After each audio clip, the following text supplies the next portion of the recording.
तो दोस्तों, आप सबसे एक सवाल है, क्या एक मानवा पूरी एनिमे मांगा इंडस्ट्री को चेंज कर सकता है? और इसका जवाब है जी हाँ, बिल्कुल।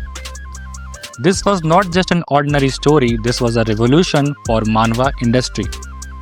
आज हम बात करेंगे हाउ सोलो लेवलिंग चेंज्ड मानवा इंडस्ट्री।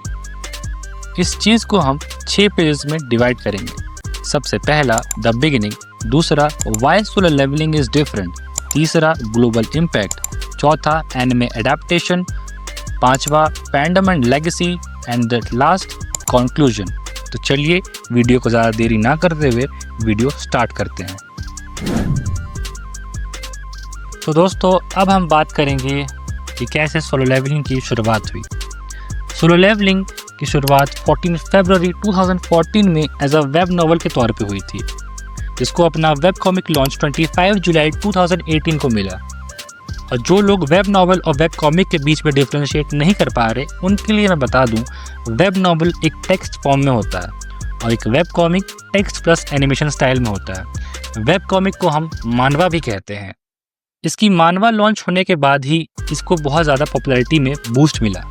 इसके बूस्ट के कारण इसका एनिमे अनाउंस होता है 3 जुलाई 2022 को।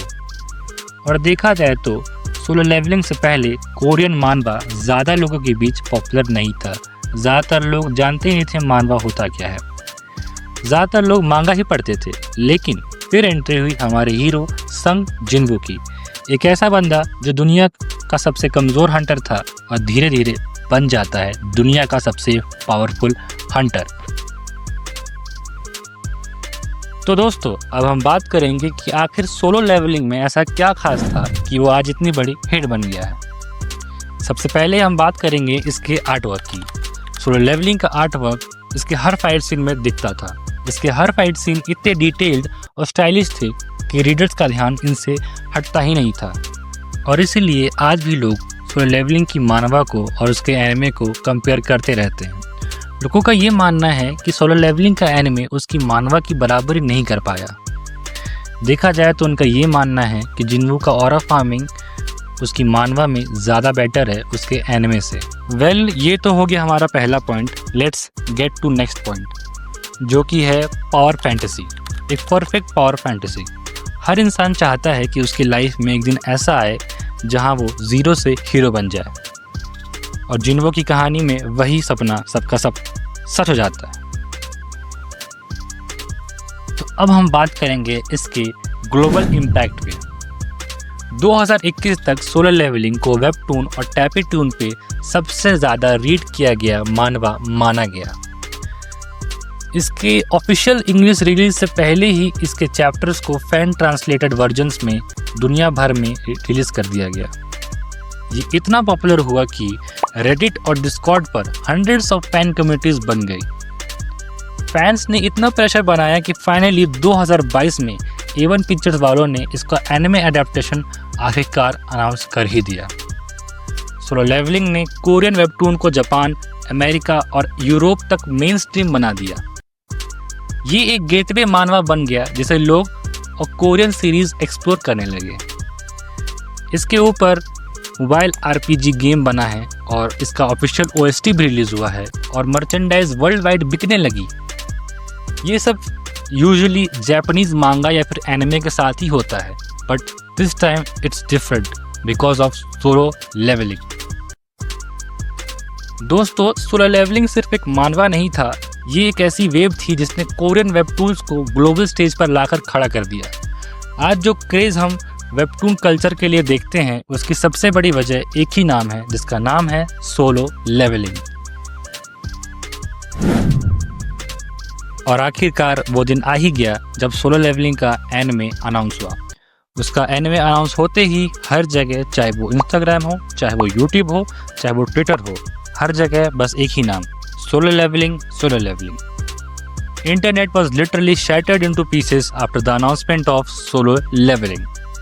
एंड देन फाइनली जब एनिमे आया, उसने कई सारे नए रिकॉर्ड्स बनाए और कई सारे पुराने रिकॉर्ड्स तोड़े भी। जैसे he becomes the highest rated debut in anime history with a 9.9 rating for its season 2 and also becoming the fastest to get 100k likes on Crunchyroll. उसने कई सारे अवार्ड्स भी जीते, जैसे anime of the year, best new series, best action anime, best main character. Solo leveling ने सच में एक अलग ही माइलस्टोन सेट कर दिया बाकी सभी के लिए। तो अब हम बात करने जा रहे हैं इसके फैंडम और इसकी लेगेसी के बारे में। सोलो लेवलिंग ने सिर्फ एक स्टोरी नहीं दी थी, इसने एक कल्ट फैंडम क्रिएट किया था। चाहे वो रेडिट हो, चाहे वो डिस्कॉर्ड, चाहे यूट्यूब, चाहे ट्विटर, सब पे सोलो लेवलिंग के लिए अलग ही क्रेज था। फैंस ने फैन आर्ट्स, थ्योरीज, AMVs बनाए जो आज भी बहुत वायरल होते हैं। जब इसका एनिमे अनाउंस हुआ, सोलो लेवलिंग वर्ल्ड वाइड हर जगह नंबर 1 ट्रेंडिंग कर रहा था। ये फैंडम इतना पावरफुल है कि आज भी लोग इसके चैप्टर्स ख़त्म होने के बाद इसके कैरेक्टर्स और इसके सीन्स को डिस्कस करना नहीं भूलते। और दोस्तों, सोलो लेवलिंग की एक और ख़ास बात थी इसका फैंडम। ये सिर्फ एक मानवा नहीं रहा, ये एक ग्लोबल कम्युनिटी बन गया जहाँ हर फैन अपना प्यार, थ्योरीज और फैन आर्ट शेयर करता था। और वही कम्युनिटी आज भी इस सीरीज की लेगेसी को जिंदा रखी हुई है। तो दोस्तों, सोलो लेवलिंग सिर्फ एक मानवा नहीं था, ये एक रिवॉल्यूशन था जिसने पूरी इंडस्ट्री को चेंज कर दिया। सोलो लेवलिंग ने प्रूव किया कि कोई कोरियन मानवा भी दुनिया भर में उतना ही क्रेज क्रिएट कर सकती है जितना कि कोई जापानीज मांगा।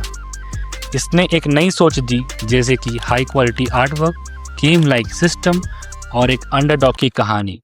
इसे पूरी दुनिया रिलेट कर सकती है और इसी ने मानवा इंडस्ट्री के लिए दरवाजे खोल दिए। आज कई सारी फेमस मानवा को हम जानते हैं, जैसे कि omniscient reader, the beginning after the end, tower of God, tomb raider king, overgeared और न जाने कितने सारे।